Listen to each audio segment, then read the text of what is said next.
The massive ship appeared on a quiet Tuesday morning, casting a shadow over half of Nevada. Its dark hull blocked out the sun like an artificial eclipse, bringing an eerie twilight to the desert below.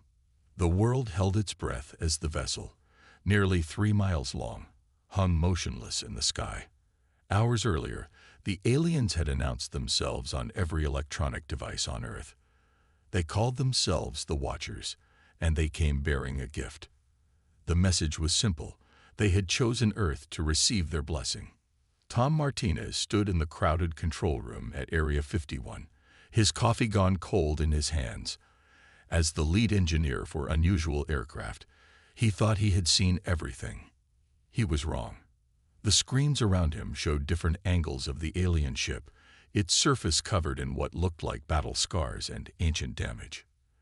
"It's a joke," Kate Wilson said beside him, her eyes fixed on the largest monitor. "They're giving us their garbage." As the base's weapons expert, she had already spotted the marks of weapons fire and explosive damage across the ship's hull. A voice crackled through the speakers. "This is General Richards. All key personnel to the main briefing room." Now, Tom and Kate joined the stream of people hurrying through the underground corridors.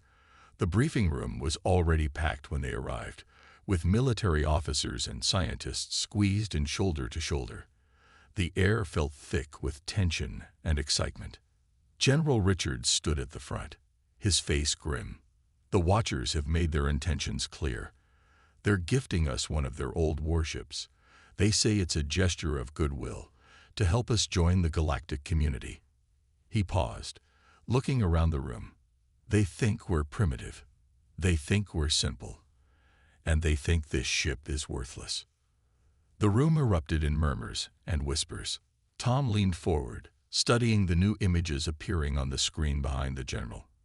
The ship's design was unlike anything he had ever seen, with curves and angles that seemed to defy physics. "We're forming a new organization," the general continued. "The International Ship Research Initiative. ISRI. Every nation is contributing their best people. This isn't just American anymore. This is humanity's project." Over the next few days, Tom watched as they brought the ship down. It took 20 massive anti-gravity platforms, technology shared by the Watchers, to guide it to the specially prepared hangar in the desert. The ship's size was even more overwhelming on the ground. Its dark surface seemed to swallow light, and strange symbols marked its hull in patterns that hurt the eyes if you looked at them too long. The Watchers sent 2 observers, tall beings in environmental suits that hid their true forms. They walked through the facility like they owned it, their movements smooth and artificial. They called the ship the Discarded, but among the human workers, it quickly gained a different name, the Coffin. "They're lying about something," Kate told Tom one evening as they studied the initial scans. "No one gives away a warship, even a broken one, without a reason." Tom nodded, but his attention was on the energy readings in front of him. Something wasn't adding up. The ship showed no power signatures, but the internal structure was intact. It was like looking at a computer that was turned off. Everything was there, waiting.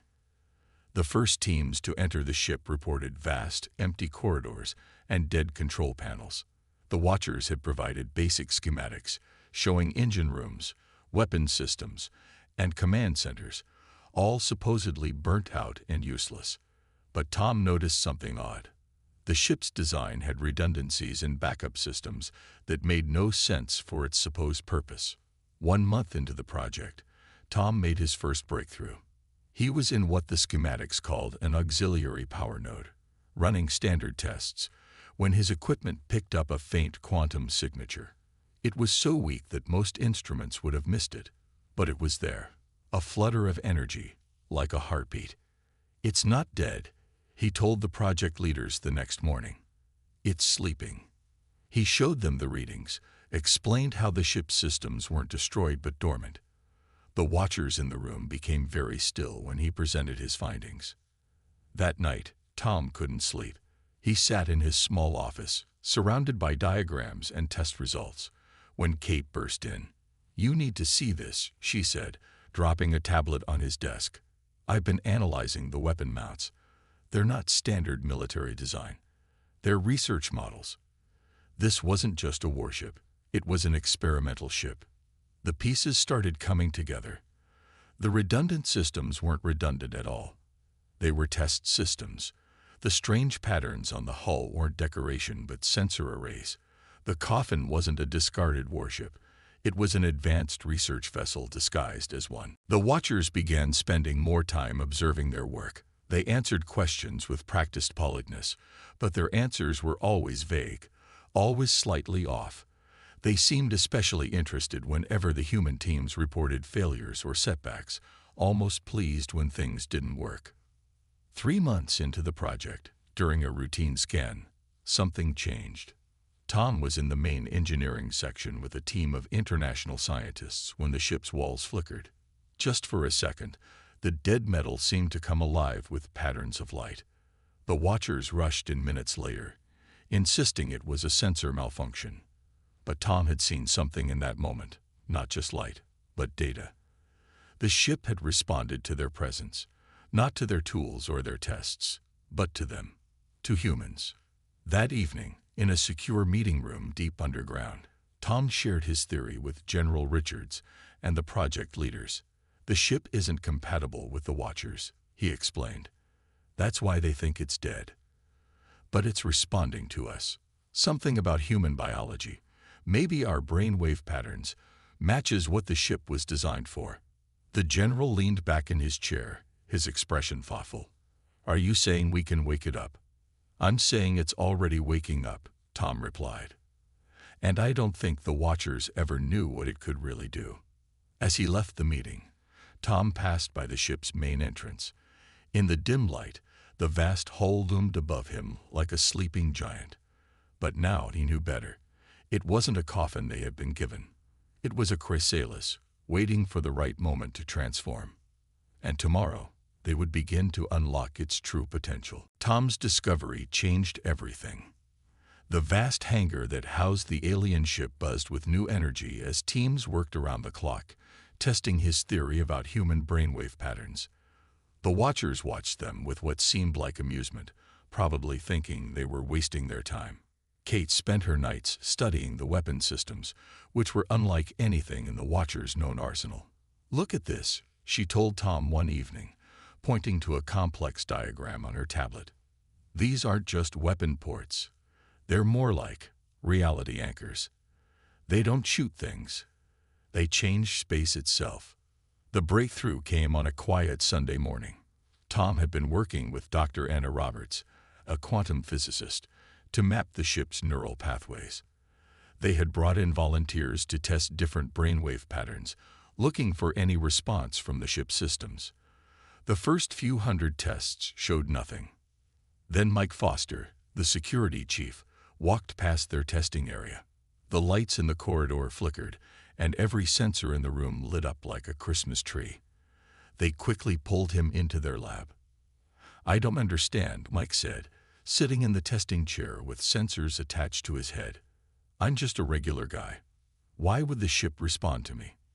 Anna studied the readings with growing excitement. It's not about being special. It's about being human. Our brains process quantum information differently than the Watchers. We can see patterns they can't, patterns this ship was designed to work with. They worked through the night, mapping the connections between Mike's brainwave patterns and the ship's systems.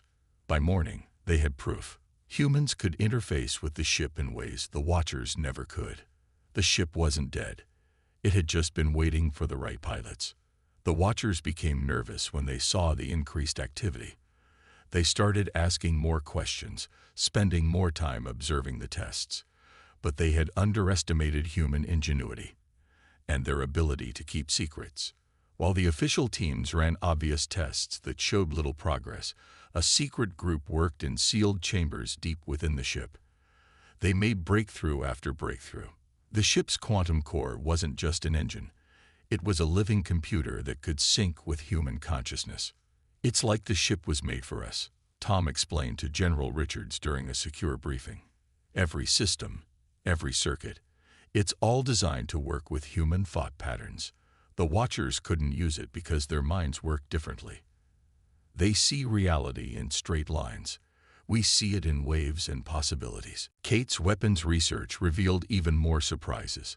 The ship's defensive systems weren't broken. They were dormant, waiting for minds that could grasp their true purpose. These aren't just shields, she explained, pointing to complex holographic displays. They're reality bubbles. They don't stop attacks. They'd prevent them from ever happening by shifting probability itself. The first real test came 2 months after their initial breakthrough. They had kept their progress hidden from the Watchers, showing them only failed experiments and setbacks. But in a shielded chamber at the heart of the ship, they were ready to wake it up. Mike sat in what they now knew was the control chair, while Tom and Anna monitored the systems.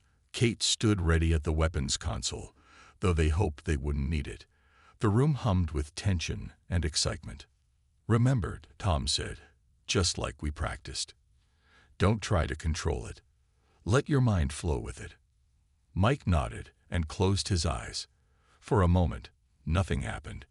Then the chair began to glow with a soft blue light. Patterns of energy raced across the walls like liquid lightning. The ship's quantum core, dormant for so long, pulsed with new life.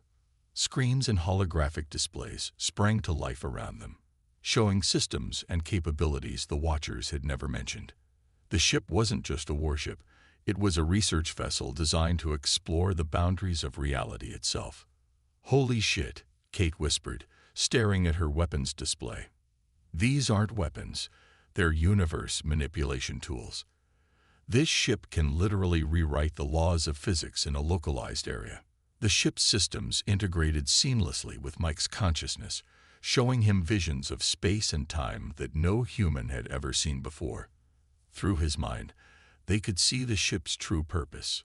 It was designed to explore and manipulate the quantum fabric of reality. But their success couldn't remain hidden forever. Alarms blared throughout the facility as the ship's power signature spiked. The Watchers would know something had changed. "Shut it down," General Richards ordered through the comm system.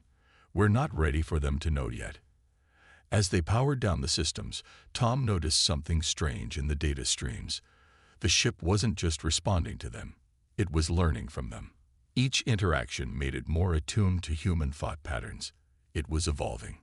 That night, while the Watchers demanded explanations for the power spike, the human team met in secret. They had discovered something that changed everything they thought they knew about the ship. "It's not just that we can use it," Anna explained, showing them complex quantum equations. "We make it stronger. Our way of thinking, our creativity. It amplifies the ship's capabilities beyond its original design specs." "How much stronger?" General Richards asked. Tom brought up a series of calculations. "Based on our tests, at least 10 times more powerful than anything in the Watchers' fleet. And that's just the beginning. The more we work with it, the more powerful it becomes." The implications were staggering. The Watchers hadn't given them a piece of junk. They had accidentally handed humanity the most powerful ship ever created. A ship that only humans could use to its full potential. As they left the meeting, Kate pulled Tom aside. "They're going to find out sooner or later," she said. "And when they do," Tom nodded, "we need to be ready." He looked up at the vast ship, its hull now humming with hidden power. "They thought they were giving us a coffin. Instead, they gave us the key to the universe." The next few days would change everything. But for now, in the quiet of night, the ship pulsed with newfound energy, a silent promise of what was to come. The real test wasn't just waking up the ship, it was preparing for what would happen when the Watchers realized exactly what they had done. The transformation began slowly at first. Tom and his team worked in secret, making small changes that the Watchers wouldn't notice. They added Earth computers to the ship's systems, finding ways to blend human and alien technology. Each change made the ship stronger, more responsive to human control. Kate made the first major breakthrough while studying Earth's oceans. "Water," she announced during a midnight meeting. "The ship's quantum core can use water as fuel." The watchers never realized because their worlds are mostly dry. She showed them the calculations. We're sitting on an ocean of fuel, and they don't even know it. The discovery changed everything. They began installing water processing systems throughout the ship, carefully disguising them as basic life support modifications. The watchers watched with their usual air of superiority, clearly thinking the humans were just making their new toy more comfortable. Tom worked with Anna to develop a new kind of shield system. They found that human intuition, the ability to guess what would happen next, could be amplified by the ship's quantum processors.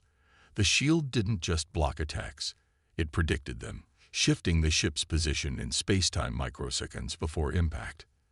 It's like having a sixth sense, Mike explained after testing the new system. I can feel attacks coming before they happen. The ship takes my hunches and turns them into reality. The test results were beyond anything they had hoped for. The predictive shield could stop weapons that hadn't even been fired yet. The watchers became more agitated as the ship changed. Its hull, once dark and lifeless, now rippled with subtle patterns of energy. They demanded explanations, but the human team had prepared for this. They showed them modified data, carefully crafted to hide the true extent of their progress. Captain James Walker arrived on a stormy Tuesday, chosen to be the ship's first official commander. He was a tall, quiet man with a reputation for staying cool under pressure. The moment he stepped into the ship, every system lit up like it was greeting an old friend. "The ship likes him," Anna said, watching the energy readings spike. "His brainwave patterns are perfect for deep space navigation." She had been right. Some humans were naturally better at interfacing with the ship's systems. James could link with the navigation computers in ways that even Mike couldn't match. The transformation accelerated after that. With James coordinating their efforts, they began making bigger changes. The ship's hull, which they had thought was simple metal, turned out to be a massive sensor array. They learned to tune it to human brainwaves, creating a neural network that spread throughout the entire vessel. "It's not just a ship anymore," Tom told General Richards during their weekly briefing. "It's becoming something new. Something that's neither human nor alien, but both." The general nodded, understanding the implications. They were creating something unprecedented in the galaxy. Kate's weapons team made the most startling discovery yet. The ship's quantum weapons, which they had thought were simple energy projectors, could actually bend reality itself. "Watch this," she said, demonstrating on a test asteroid. The weapon fired, and instead of destroying the rock, it simply rewrote the laws of physics around it. The asteroid turned to gas, then reformed as crystal, then vanished entirely.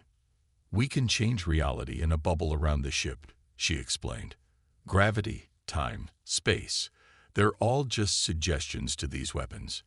The implications were staggering. They hadn't just repaired the ship, they had unleashed its true potential. The watchers must have sensed something was wrong. They began conducting their own scans, trying to understand the changes they were seeing. But the ship, now partly alive with human consciousness, helped hide its own transformation. It showed them what they expected to see: a primitive crew making crude modifications to technology they'd barely understood. Water tanks were installed in secret compartments throughout the ship, feeding the quantum core with an endless supply of fuel. Earth's oceans contained enough power to run the ship for centuries. The watchers never realized that every drop of water contained potential energy that their technology had never been able to tap. James spent more and more time in the control chair, learning to merge his consciousness with the ship's systems. "It's like dreaming while awake," he told them. "I can feel every part of the ship, every system, every change in the quantum field around us. It's becoming part of me." The ship needed a new name. They couldn't keep calling it the Coffin, not now that it pulsed with life and power. After much discussion, they settled on Phoenix, the mythical bird that rose from its own ashes to become something greater. One night, as they prepared for the first full test flight, Tom found Kate staring at the ship through the hangar's massive windows. "They're going to try to take it back," she said quietly. "When they realize what we've done, they'll want their gift back." Tom nodded. They had all known this day would come. "Let them try," he said. "The Phoenix isn't their ship anymore. It never really was. It was waiting for us all along." The next morning, they began final preparations for the test flight. The Phoenix's hull gleamed with hidden power, its surface shifting with patterns of light that looked almost alive.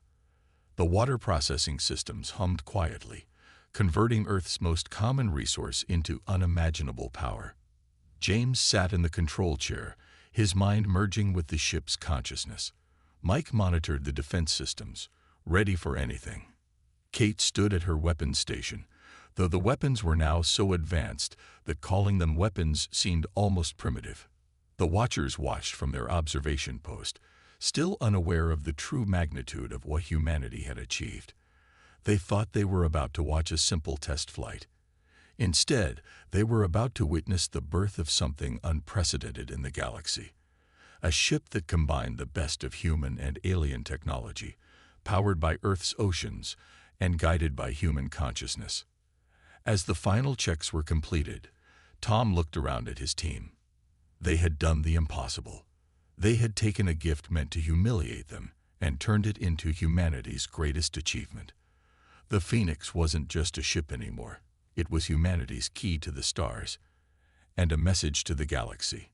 Never underestimate human ingenuity. The Watchers showed their true colors on the day of the test flight.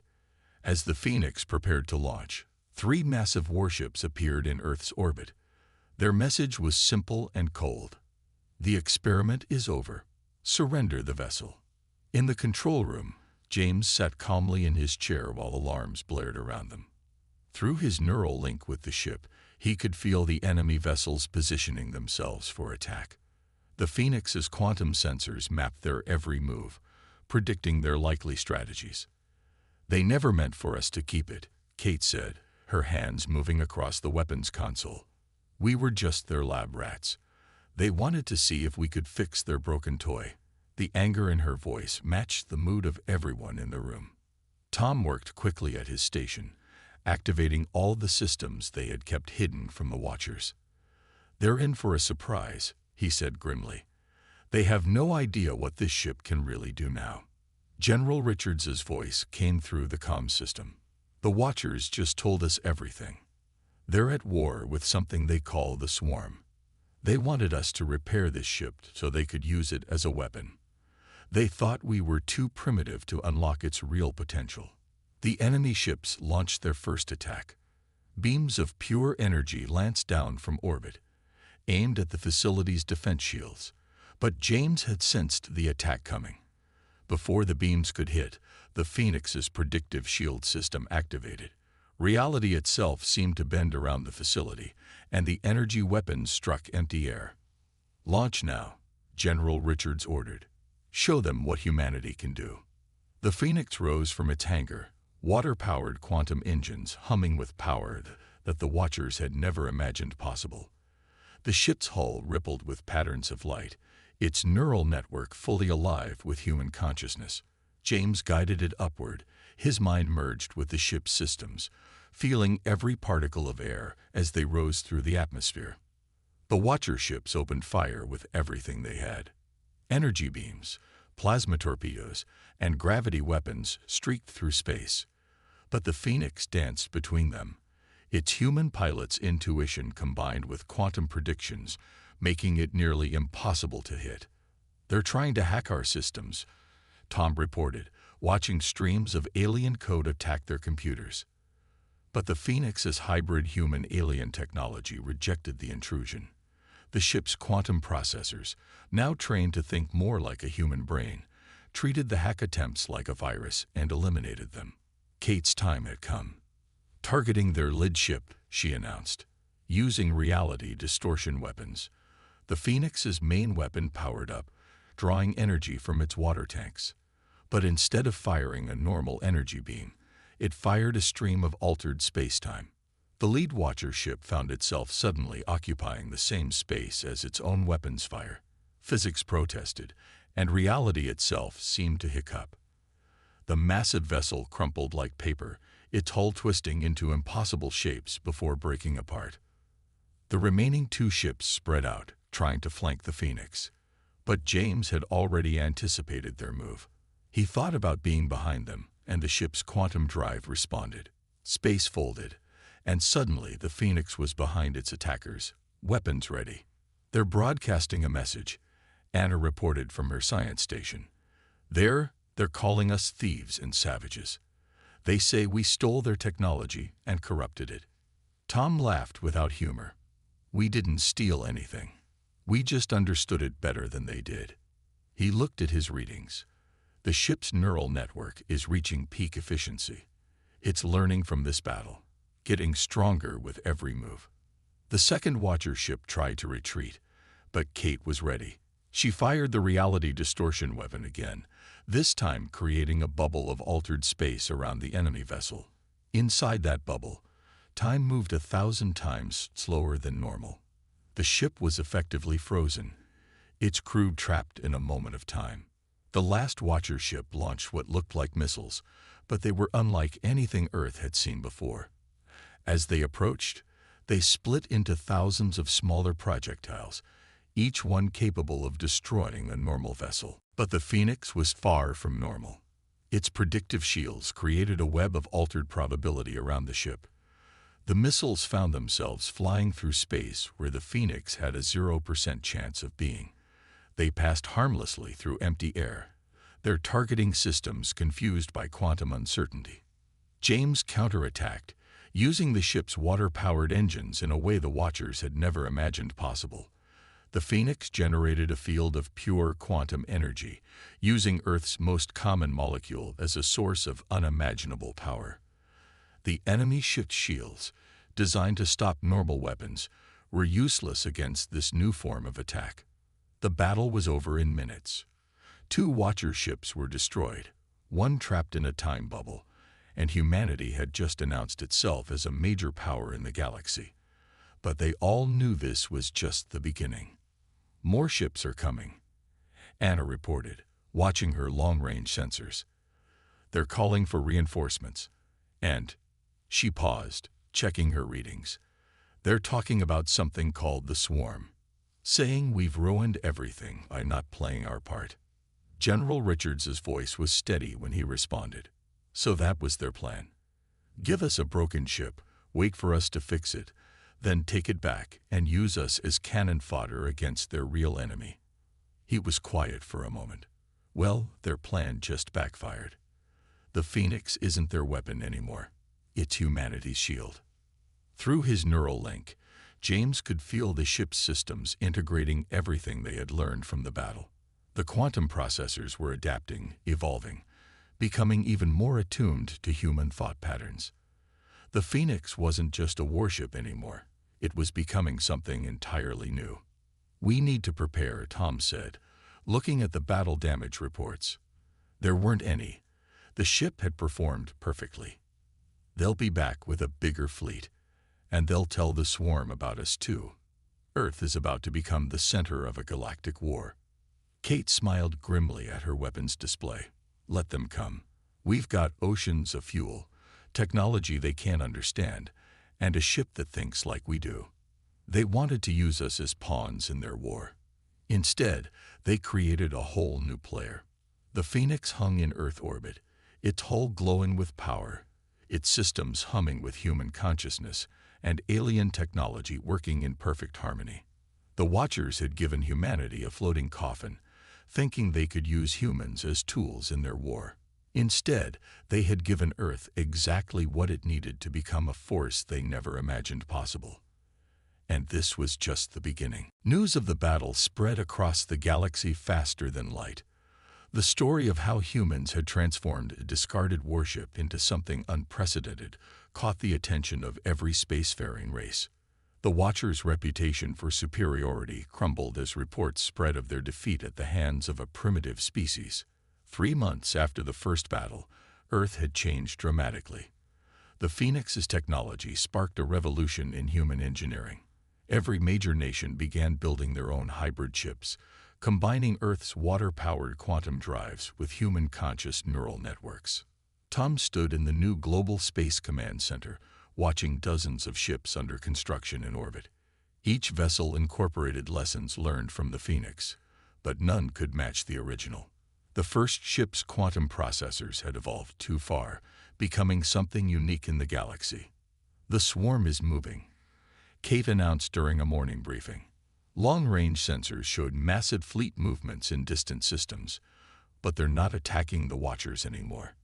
They're pulling back, fortifying their borders. James, looking more comfortable than ever in his captain's uniform, studied the tactical displays. "They're afraid," he said simply. "The Watchers wanted to use us against them, but now they're worried about us instead." His neural link with the Phoenix had grown stronger over the months, giving him insights into spatial movements that normal sensors couldn't detect. The Watchers hadn't given up easily. They had sent fleet after fleet to reclaim their gift, but each attack failed. The Phoenix's reality-warping weapons and predictive shields proved unbeatable, and each battle made the ship stronger. Its quantum processors learned from every encounter, developing new strategies that even its human crew couldn't have imagined. But the greatest change came from the other alien species who had lived under the Watcher's shadow. The first diplomatic contact came from the Builders, a peaceful race known for their engineering skills. They had watched the humans transform the Phoenix and saw an opportunity for change.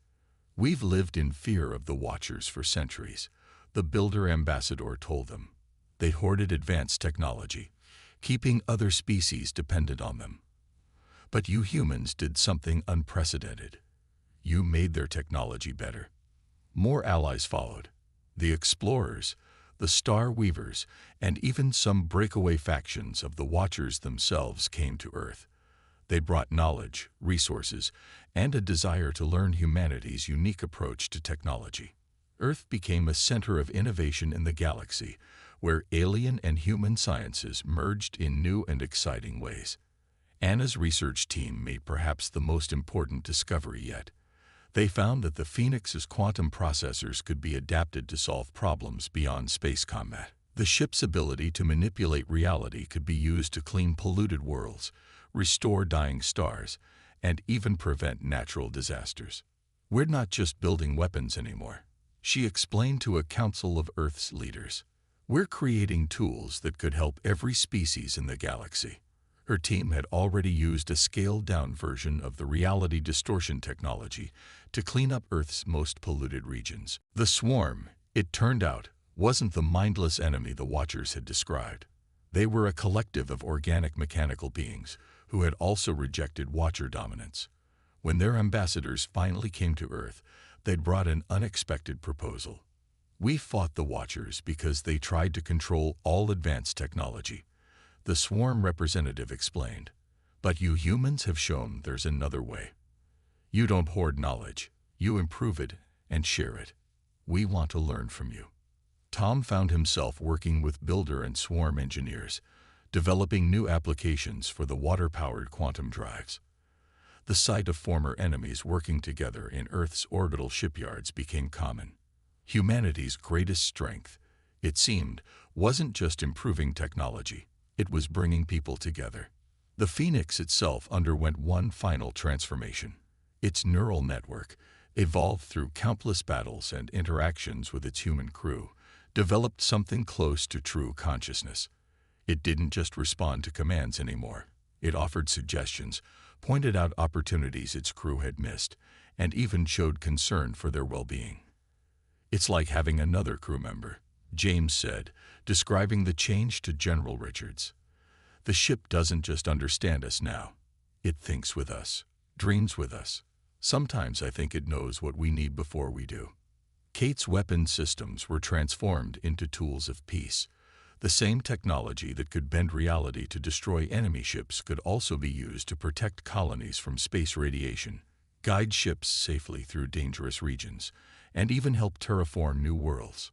The Watchers made one last attempt to regain control. They launched their entire remaining fleet against Earth, hoping to overwhelm humanity's defenses through sheer numbers. But they had waited too long. Earth's orbital shipyards now housed hundreds of hybrid vessels, each powered by water and guided by human consciousness. The battle that followed wasn't really a battle at all. The Phoenix led Earth's fleet in a display of power that changed the galaxy forever. Reality itself danced around the human ships as they moved in perfect coordination, their quantum shields and processors working in harmony. The Watcher fleet found itself trapped in a web of altered spacetime, unable to fight or flee. "Surrender," James broadcasted to the Watcher ships. "Your time of dominance is over. The galaxy doesn't need masters, it needs partners." The Watchers, faced with technology they could no longer comprehend, had no choice but to accept. In the years that followed, humanity expanded throughout the stars. But they didn't conquer or control. They collaborated. Every world they visited, every species they met, added something new to their understanding of the universe. The Phoenix, once meant to be humanity's coffin, had instead become a symbol of transformation and hope. Tom often found himself standing in the Phoenix's observation deck, watching Earth's lights shine below. The ship that had started everything now served as humanity's flagship, not of war, but of exploration and diplomacy. Its hull still rippled with patterns of light, but they seemed softer now, more inviting. "We did more than survive," he told a group of young engineers one day. "We showed the galaxy a new way forward. The Watchers thought they were giving us a coffin, but they really gave us a key to unlock humanity's greatest gift, our ability to take something broken and make it into something beautiful." The Phoenix hummed quietly around them, its consciousness touching their minds with gentle approval. Above them, the stars beckoned, no longer distant and threatening, but full of possibility. Humanity had taken its place among the stars not as conquerors or servants, but as innovators and peacekeepers. And somewhere in the vast darkness of space, other discarded ships waited to be transformed, other worlds waited to be helped, and other mysteries waited to be understood. The story that began with a gift had become something much greater, a new chapter in the history of not just humanity, but of all intelligent life in the galaxy.